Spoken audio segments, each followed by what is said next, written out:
Hey everyone, welcome to the Supercomputing Conference SC25, and this time it's once again over. I'm sorry. I'm so sorry.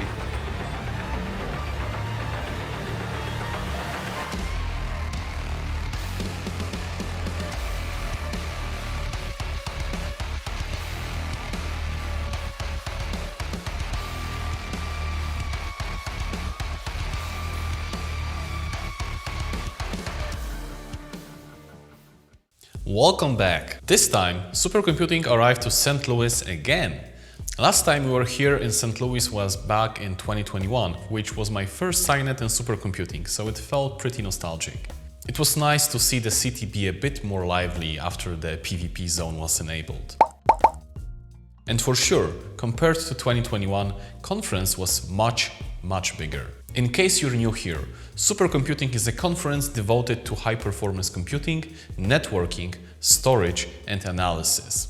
And during that conference, SciNet, a group of volunteers, builds the world's fastest temporary network. That network is used by attendees, exhibitors, and research groups, using it to perform experiments and do some science. So, there are two big interesting things happening at once. SC is an amazing conference that gathers some of the brightest minds with whom you can just casually talk to and ask them about their projects. I've had some great chats, for example with one of the architects of Fugaku, the Japanese supercomputer hailed as the most beautiful. That alone deserves a separate video. As always, I'll show you some of the most interesting finds I saw at the exhibition floor first. This thing instantly caught my attention. I saw it at JBill's booth and asked what's the idea behind this.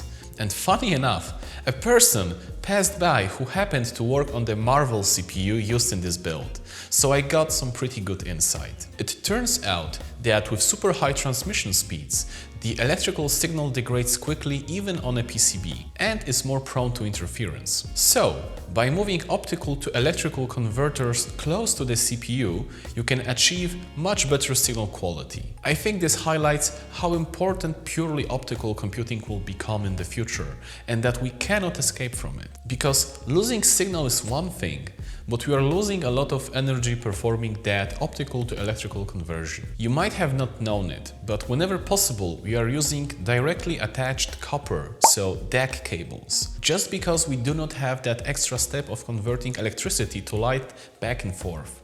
It might seem silly, but a single optic can consume up to 16 watts of power. Multiply that by 128 ports on a switch, times 2, because those needs to go to the servers, and you end up with almost 4 kilowatts of power. That's a lot, both of power and heat, just for data transfer. But DAC cables have a limited range. There's always a trade-off. There were quite some demos and booths like this one at Drut. They showcased solutions used to flexibly share PCIe-based resources across data center. The idea is to decouple hardware from the servers. Typically in a data center or a cloud environment, you would have a dedicated nodes with GPU or NVMe drives or maybe even other accelerator cards. With solutions like this, you can dynamically assign resources as long as you have PCIe lanes to spare. In a demo I sadly did not manage to record, I was shown a web UI where you could literally drag and drop GPUs to your server. And the PCIe fabric generated by the vendor's hardware managed all of the routing and accessibility of those resources. Another example was this cool showcase I saw at Dolphin's booth. Sorry for the vertical video, I was in a hurry and only recorded a reel. So a base station has an Intel B50 GPU partitioned into 3 virtual GPUs. Using their expansion cards, 3 PCs are connected and each are seeing their very own GPU slice and can use it to launch this racing game you can see me play. As you can see, there are many applications to this, and I'm pretty sure even you right now can come up with some interesting ideas on how to use that. I also managed to attend a discussion panel about quantum computers, where I learned many interesting things. These past few years I've heard about many different kinds of quantum computers featuring different types of qubits. Photonic, ion trap, neural atom, solutions capable of providing from less than 10 up to hundreds of qubits. And that always made me wonder, If we have hundreds of qubits available, why isn't Shor's algorithm widely used by now? And if you don't know, Shor's algorithm is what will break the public key cryptography. So the thing that we are using right now for HTTPS basically. The short answer is very simple. We do not have hundreds of qubits. Yet. The quality of the qubit matters. They tend to be wild in nature and can randomly switch their state. Imagine a wild neutrino hitting your PC during Mario 64 speedrun. But doing it so often, you are practically ending up with randomized version of the game. By the way, that very specific thing, neutrino hitting speedrunner's PC during Mario 64 speedrun, actually happened. So for that, the virtual qubit was born. Multiple qubits assisted by error correction algorithms are used in order to provide a single, high-quality virtual qubit. I've heard this nice comparison. Even when ENIAC, one of the first electrical computers, was built, it had high accuracy and low error rate. You could always expect it to properly add 2 and 2 together. But with quantum, it's the exact opposite. We are in a process of discovering quantum error correction methods, and currently we are able to produce about 50-ish virtual qubits. I've heard that we need 100 to run useful quantum algorithms, and we might do so within the next 3 years. So I would say this is pretty much light speed at which this technology advances. More so, last year at SC25, Polish scientists from PSNC managed to send quantum-generated keys from Poland to the showroom floor in the US using quantum key generator located in Poland and post-quantum encryption techniques with a dedicated connection in order to enable MACsec on a network switch on the showroom floor on the SC25 last year. And they were a part of Network Research Exhibition back then, so I'm pretty sure you can dig up more on that on the SC25 website. And those boxes right here are a part of quantum key generation and exchange solution I have been implementing recently. More on that soon, so stay subscribed. Or subscribe if you haven't done so yet. The conference showcases mostly evolution, not a revolution of solutions, so many products and vendors I had shown in my previous videos were still present. In 2024, I said more attention was paid to cooling solutions, and this year it was very similar to that, but with a larger focus on the classical approach. Fully submerged cooling was practically gone. It's not viable at this scale, and it introduces some maintenance headaches. Two-phase cooling solutions? Well, I talked about them last year, so if you're interested, go check out SC25 video.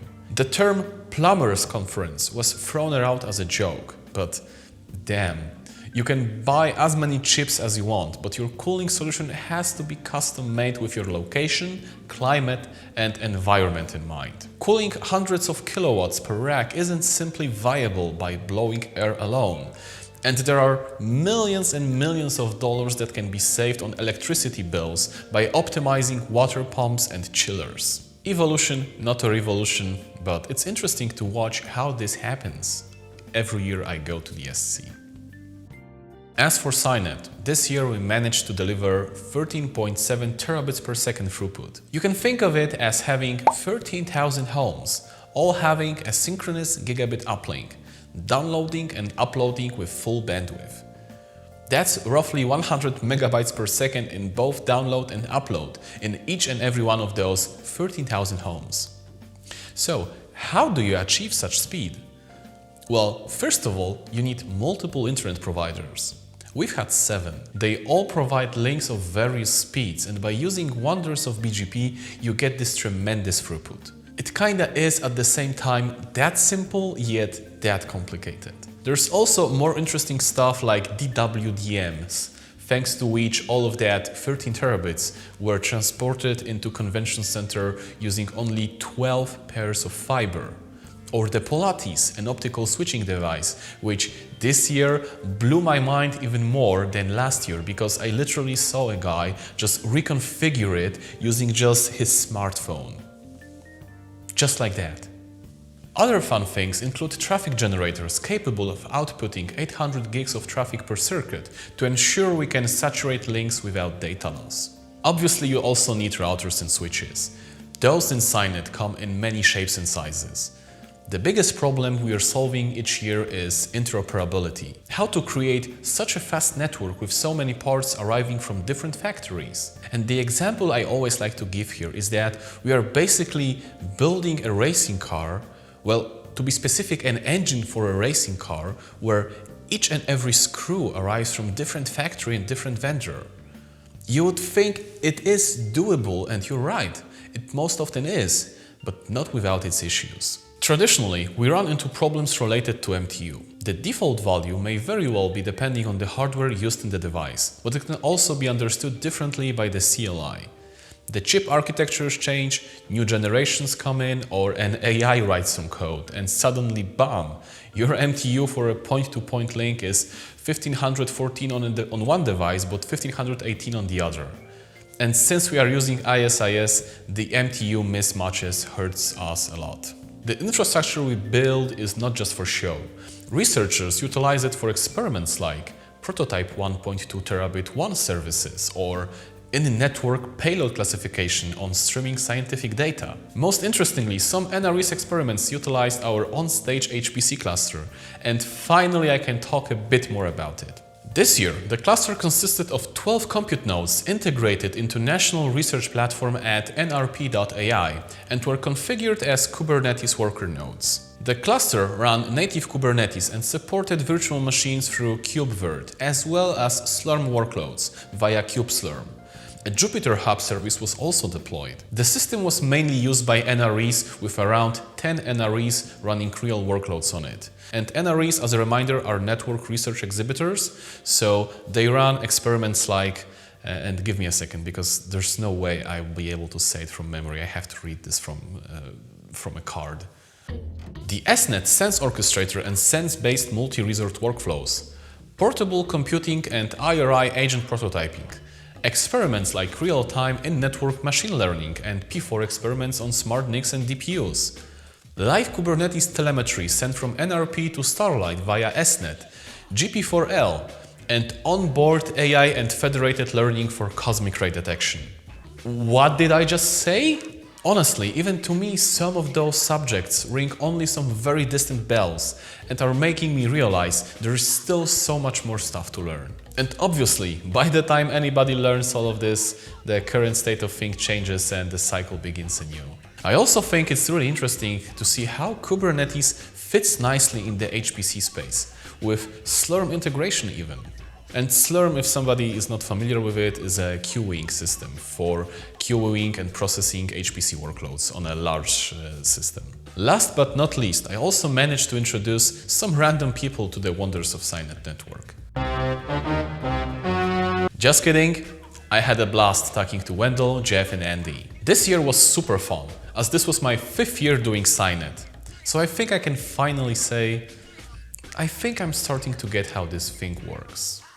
Quick shout out to University of Warsaw and Interdisciplinary Center for Mathematical and Computational Modeling for making this thing possible. I have no idea how to end this video, so like, subscribe and bye!